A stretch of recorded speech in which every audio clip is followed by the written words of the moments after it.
It's something that'll change the world and human life as we know it. He knows. He's seen the light. When Monty talks, it's painful. Monty, you have been so instrumental in kind of pointing me in the right direction.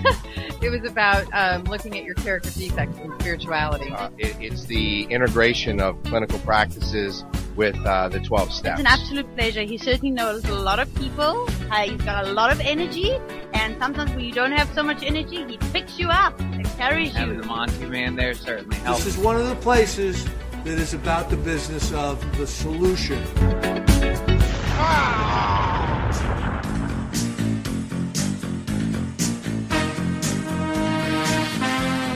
The views expressed on this special broadcast of the Take 12 radio show do not necessarily reflect those of KHLT Recovery Broadcasting or its affiliates. KHLT is not affiliated with any particular 12-step fellowship. Now here's that guy who's getting less popular minute by minute. Your host, the Multi-Man. Well, welcome aboard, everyone, and welcome to the Take 12 Recovery Radio Show, a very special edition. We are continuing the promises of the 12 steps. Now, on this episode, we'll be talking about the promises associated with Step 6 and Step 7. Well, kind of. You'll see what I mean in just a minute. Before we do that, though, I just want to give a shout-out to my new friend, Kay, from Texas. I had a great discussion with her the other day. We must have talked for at least an hour. She texted me. She wanted to know the name of one of the songs, opening songs of one of our shows, previous shows. And I was able to give her a call back and just chat with her. It is always, it's just always exciting and uplifting and encouraging to be able to talk to you guys that are fans of Take 12 Recovery Radio. It means so much. So, Kay, thank you. God bless you. Just a wonderful, sweet, dear lady and fellow 12-stepper. All right, without further ado, let's join the conversation with my sponsor, Bruce H., Marv R., and myself on the promises, of Step 6 and 7. I think it's very interesting that the promises associated with Step 6 and Step 7 are, you guys have any clue what they might be? Surprises. Surprise you? Yeah. Well, there are none. There are no actual promises written out in this, so we're going to talk about that. On page 76 of the big book, this is my book is falling apart here, the third edition. It says where we are in Step 6 and 7. There's only 2 paragraphs. I think it's really interesting that Bill, when he writes this, he isn't real clear. He doesn't just come out and say, now you're at Step 6, now you're at Step 7. He does with Step 6, but he blends it into Step 7. And let's just read this. It says, Step 6 in italics. It means pay attention. So he's very clear where we're at in the book. Step 6, we have emphasized willingness as being indispensable. Are we now ready to let God remove from us all the things which we have admitted are objectionable? Can he now take them all, every one? If we still cling to something, we will not let go. We ask God to help us be willing. There's a prayer directive there. Okay. He doesn't say Step 7 here, but now the next paragraph is Step 7. When ready, we say something like this. My Creator, I am now willing that you should have all of me, good and bad. I pray that you now remove from me every single defect of character which stands in the way of my usefulness to you and my fellows. Grant me strength as I go out from here to do your bidding. Amen. And then it says at the end of that, it says, we have then completed Step 7. So there's not actual, like all the other steps, actual promises that are laid out in these. Now, there are promises that come true as a result of following these directions, but there isn't any actually laid out in these 2 steps in the text, like in the others, which I thought was really curious. Mm-hmm. So let's talk about this. We know we lose a lot of people at Step 4. We've talked about that and why. because we're starting to look at ourselves and it's very uncomfortable and that kind of thing. But a lot of people skip over step 6 because it's so short. Have you found that to be true, Bruce? Yeah, I do. Yeah. Why do you think that is? I think it's one of the most vital steps there is. I do too. Yeah, I think it's absolutely necessary. I think that if a person has done step 5 and they went home... Turn your mic a little sideways. There you go. I'm sorry. If they've done step 5 and they've answered the questions that are on the bottom of page 75, right, and then they're willing to do this, I really and truthfully believe if you're doing the steps and you walk into this step 6, there is no doubt in your mind that you're in the process of learning to trust God. See, you want to not just believe in Him, you want to know Him. And you want Him to be working in your life. Listen to what it says again. We have emphasized willingness as being indispensable. Are we now ready to let God remove from us all the things which we have admitted are objectionable? Can He now take all of them all, every one? Now here's the part where we start to learn. If we still cling to something, we will not let go. We ask God to help us be willing. So he starts out saying willingness as being indispensable, and he ends that paragraph asking God for us to help us be willing. We want to do it. We don't want to trust Him, and this is just a very simple way of learning to trust. Well, I don't know if it has to do with we don't want to trust Him as much as it has to do that we don't believe that He's going to take those things from us. Yes, absolutely. Good point, because don't we hear, and at least I have, I've heard in the rooms, people say, well, I don't want God to take all my character defects away. I mean, some of them I like. Some of them I think are beneficial. But here it says all. It does say all. Mm-hmm. But I think you're right, Marv. I think there's ones we don't want to let go of. Why do you think we want to hold on to them? Who we've been trusting all our lives? Us. Yeah, see, that's our one of our character defects right there. Not only does it have to do with trust, but for myself in the beginning, it was to actually believe that God cared enough to take that stuff away from me, because I thought I owned it. I'd spent so many years in that world, and it was so hard for me to conceive that God could change me to be something different, something better. So belief for me was a big part of it. Mm-hmm. Did you? So you had a hard time believing that God would take those away. I spent several years. I'm going to bring up the word grace. Yeah, believing in that grace. Right. How is that possible? I had never experienced anything like that. So why would I automatically believe that if I'm willing, God's grace is going to be extended to me with forgiveness and mercy and love? That was unheard of in my mind. I just could not conceive that at all. Yeah. Zilch. I mean, it took years for me to come to a point to even start believing it. What changed? What do you think changed? What changed was when I started.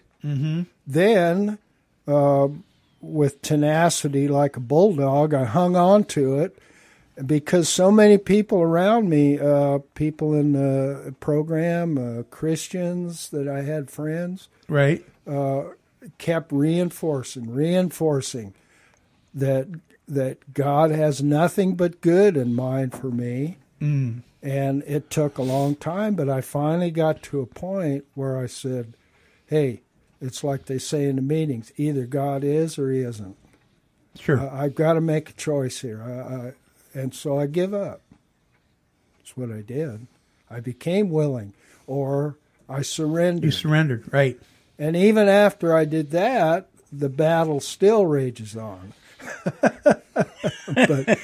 but it's for some people, it's just really hard. So for people out there that are listening that have heard it said, or perhaps you've said it yourself, well, I don't think it means that God's going to take every character defect away, or things that are objectionable away. Well, it says it twice.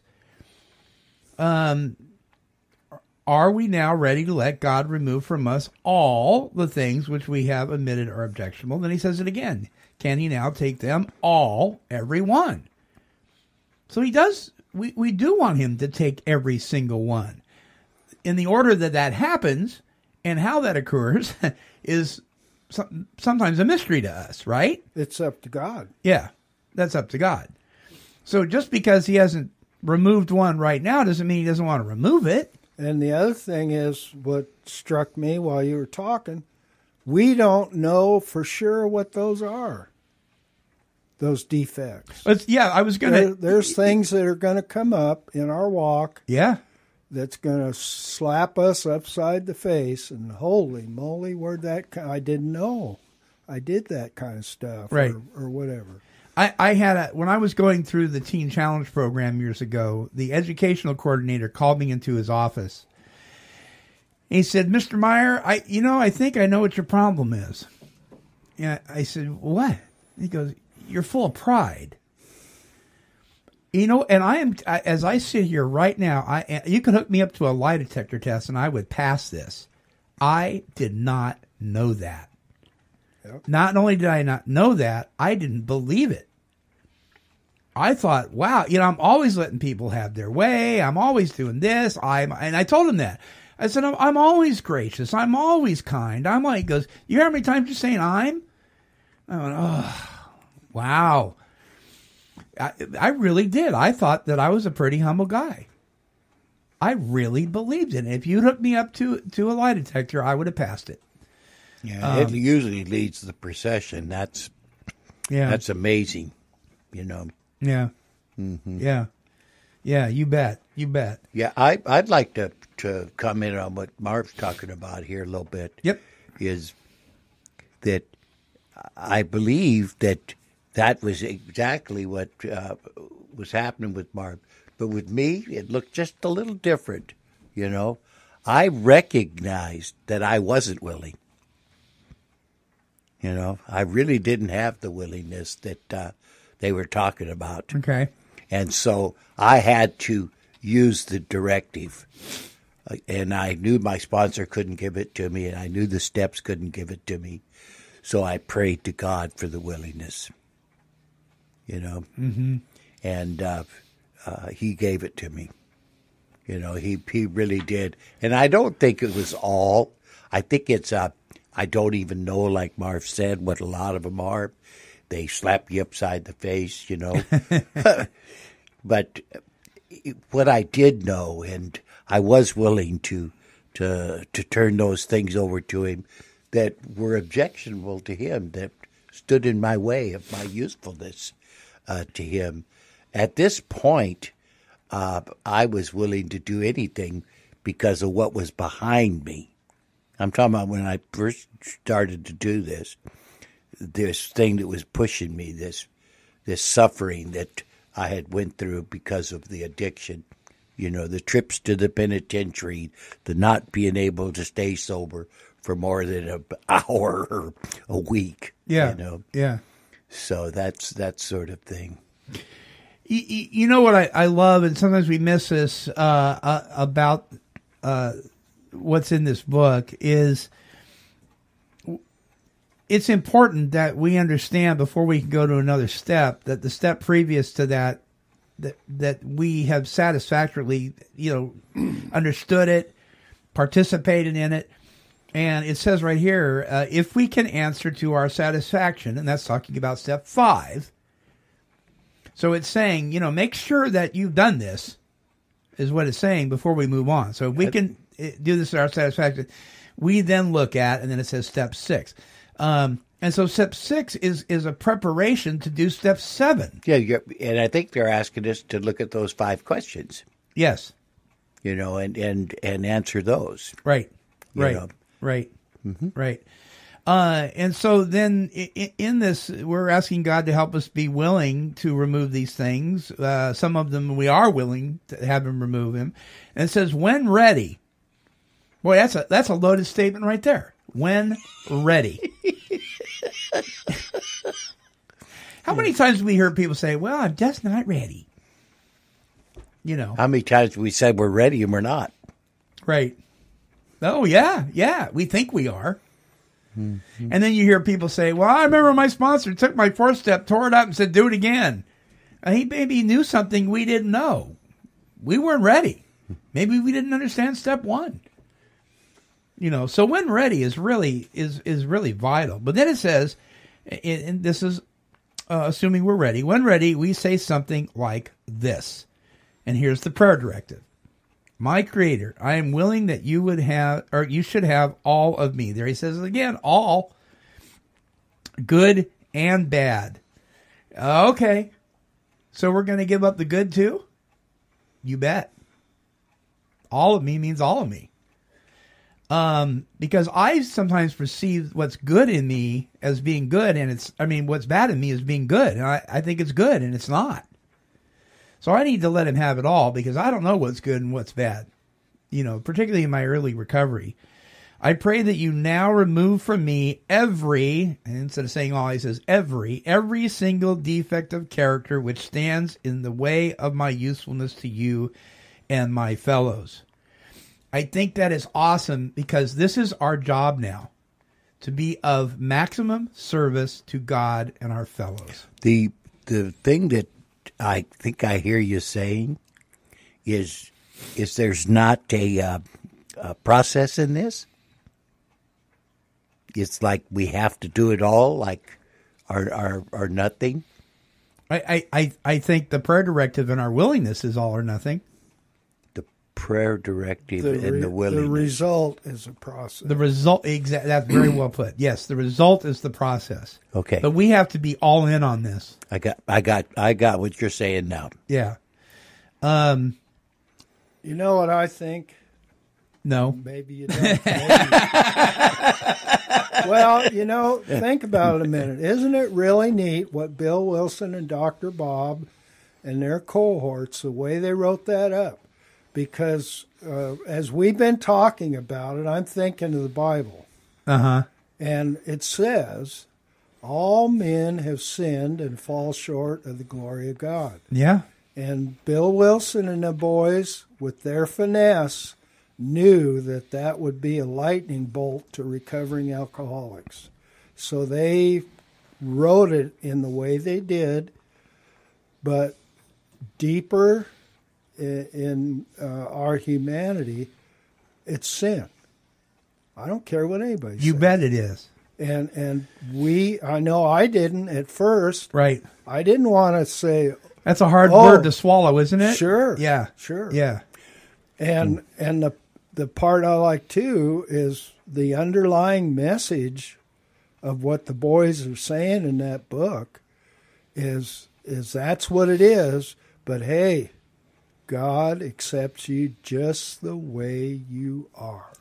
And warts and all. and that means humbling up, humbling up and say, okay, Lord, I'm a fallible human being, and I'm screwed up. See, the whole time Mar was talking, that's what I wanted to say, that it's really a step into humbling yourself into humility. When I first got... It's a recognition of that. When I first got in the program, I had a lot of friends outside of the program that were Christians. And we would have discussions about these steps and stuff. Mm-hmm. And in particular, this one guy, he really upset me because he said to me, Marv, it's sin. Mm. And I wanted to pop him right between the eyes. Right. You Right. know? Right. But he's absolutely correct. Yeah. Mm-hmm. And for those that are listening that are going, and they're cringing at that word, let your heart not be troubled. Sin is a Greek word that means to miss the mark. It's an archery term. And isn't it interesting that when we take aim and we're pointing our arrow towards the target and we get distracted and perhaps we fire prematurely, perhaps we veer off from the target a little bit because we get distracted. Bruce and I were talking about worldly clamors before the show, that our arrow either misses the target completely or falls short of it, therefore shortcoming. So if you put it in those terms, that's what helped me. I thought, I can chew on that one. I'm missing the mark. I'm falling short of the target. And don't we all do that? I think everybody can hold on to that. Right. And say, I do that. I do miss the mark. And the word in the Greek transliterated is the word sin. And so, like I said, don't let your heart not be troubled. It doesn't have to be. And you're right. I love the way they write this because they're writing it with the alcoholic mind in mind. Yes. It's great. And let me say this real quick. Yeah.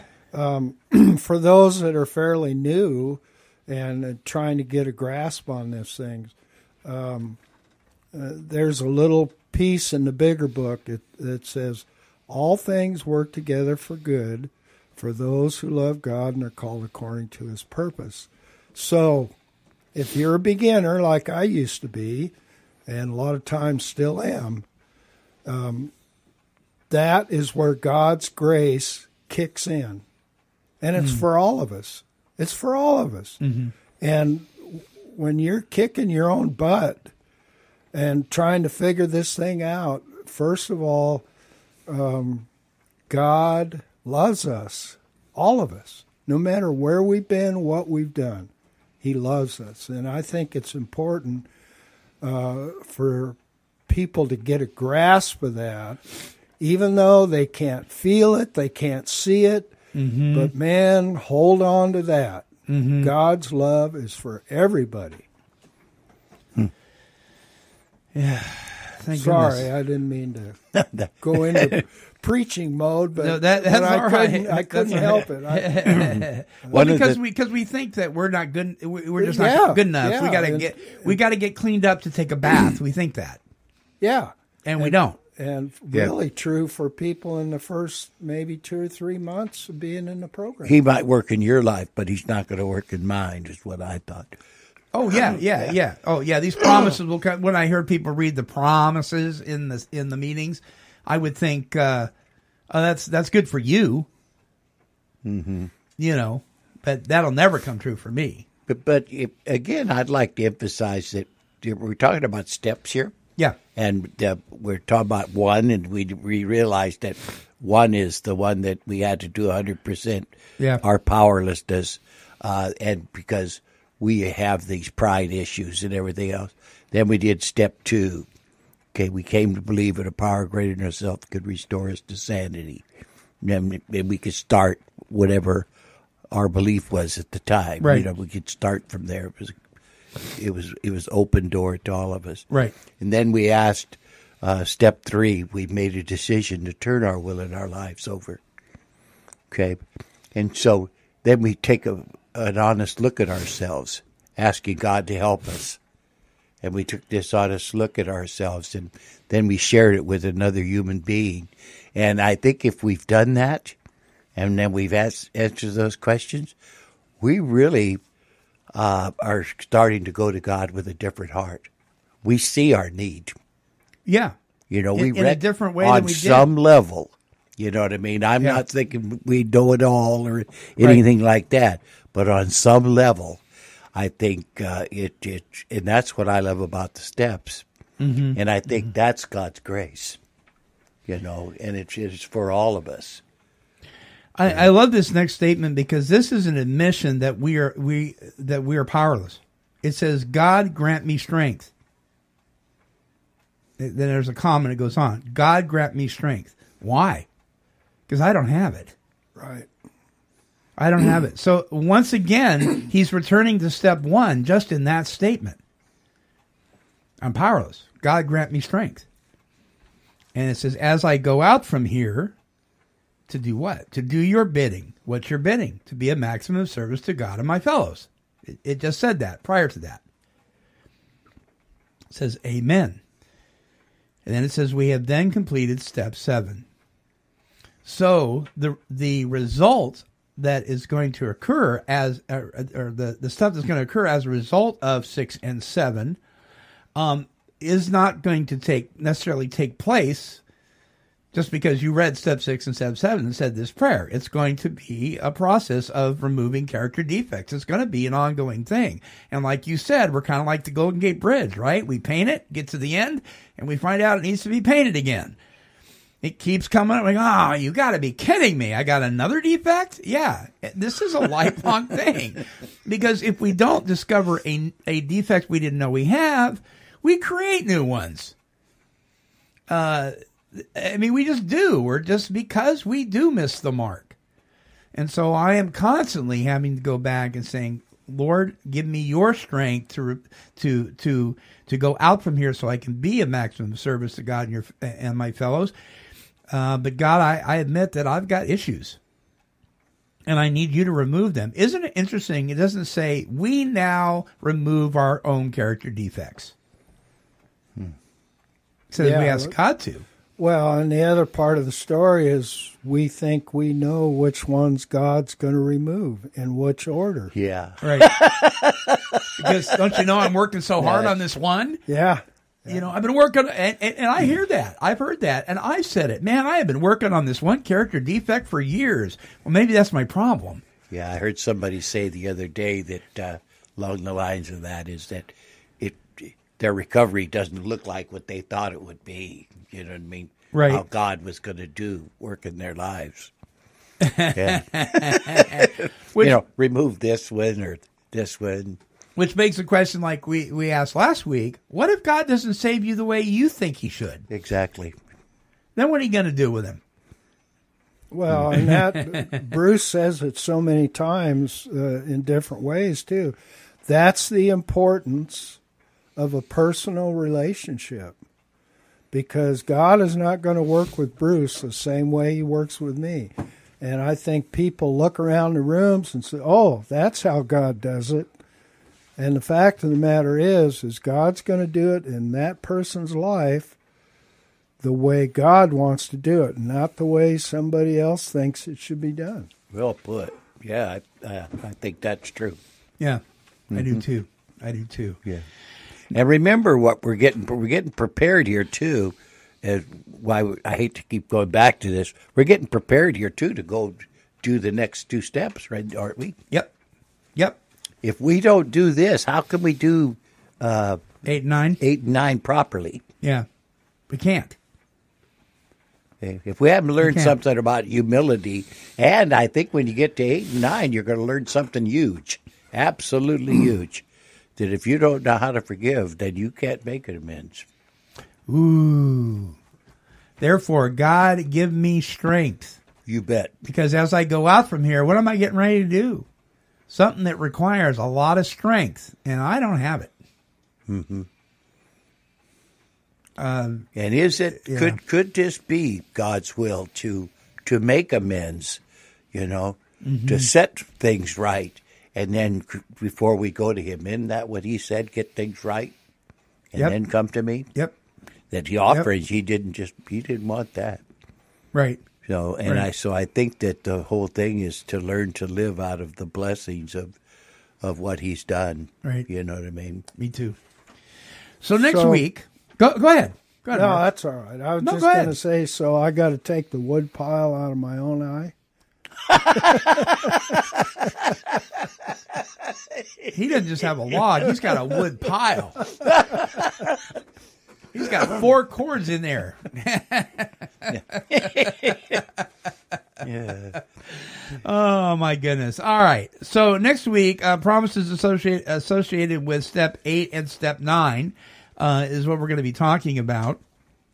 Don't forget, please, listeners, don't forget, if you have attempted to make amends with somebody and they have not received it, and you are aching in your heart to reconcile with that person and they just don't want to budge, I want to hear your story. Click on the banner at the very top of the page at take12radio.com. It'll take you to a page where you can type your story and submit it to us. Do that for me, would you please? And depending on how many we get, if we get one submission, we'll use that one. If we get 12, we'll pick one. Sometimes we get flooded with emails, sometimes we don't. It just depends on the weather, I guess. So do that if you would. I'd appreciate it very, very much. Do we have time? Do you want to hear a quick one? Yeah, yes, I do. We do have time. Okay. 2 days ago. Oh, wait a minute. Yeah, 2 days ago, and I'm not going to mention names, but we're sitting in a parking lot over in Central Oregon. Uh-huh. The guy that I'm with wants to run into the store real quick and get a pair of sunglasses. Okay? So he opens the door, he gets out, he goes in the store, and I'm sitting in the vehicle. About 2 minutes, this woman walks around the car, and she is cussing and hollering and screaming. I mean, violent. And I looked over there and trying to figure out what's going on. Well, she thought this guy had opened his door and hit her vehicle. So anyway, he comes back. And I told him. He said, oh, yeah. He said, when I got out, I accidentally tapped the mirror on her vehicle. Uh-huh. He said, what do you think I ought to do? Well, I didn't realize it, but she had backed out and just backed up behind us and parked. And so I said, well, maybe you should go apologize to her or say something. Right. He said, yeah. He said, I think I probably better do it. He gets out of the vehicle, goes back there, and all of a sudden I hear this hollering and screaming, and there's going to be a fight. And I looked in the mirror, and there's two older teenage kids and this woman, and they're just screaming at the top of their lungs. At him? At my friend. Yeah. And he comes back to the vehicle. He gets in and visibly shook up. Right. I mean, he is shook up. And he's telling me, he said, I think that one kid was going to pull a knife out. And I mean, he was upset, and we took off, and he's just talking about it. Just obviously very shook up. Yeah. And I said, wait a minute. I said, look. I said, you did the right thing. I said, the results of it are not under your power. Mm. The point is, you did the right thing, and whatever they did with it is their business. I says, acknowledge that you did the right thing, and let it go. Yeah. It took him a half hour to let it go. Yeah. But sometimes that's the way that stuff works. Your intentions are to do good, to make things right, and it just goes upside down. And that was just a couple days ago. And I believe those boys would have hurt him if he hadn't been smart enough to get out of that. Yeah. Back. He didn't make it worse for them or himself. Yeah. So anyway. Sometimes sometime in the future I'll tell you my story, my parking lot story. Oh my word! It shakes you up. I don't know about you guys. I don't do well with people screaming at me. I don't know how to respond. I mean, I'm not I don't go back and flip them off and all that stuff. I get all shook up inside. Yeah. I like kind of become this little baby. It just tears me in two. We know about my parking lot experience. Bruce can share that story. Yeah, it's crazy. It's crazy. It's very... See, and this is where we need the willingness to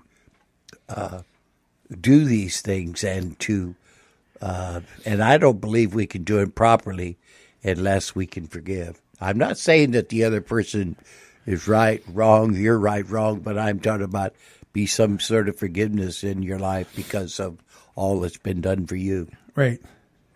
You know? Yeah. God grant me your strength. Yeah. Yeah. You Amen. bet. All right. Well, that wraps up another episode of the edited version of a previous show that involved the promises of the 12 steps. In this broadcast, we were talking about step 6 and step 7. Remember, you can tune in to us on our YouTube channel by going to youtube.com/Monty Meyer. You can also tune in to us on iHeartRadio and iTunes and all social media platforms, including Podomatic, where you can download our app. Simply visit us at take12radio.com and click on Follow Me on Podomatic. Until our next broadcast, this is the Monty Man, and I am wishing God's perfect serenity for you. Bye-bye now.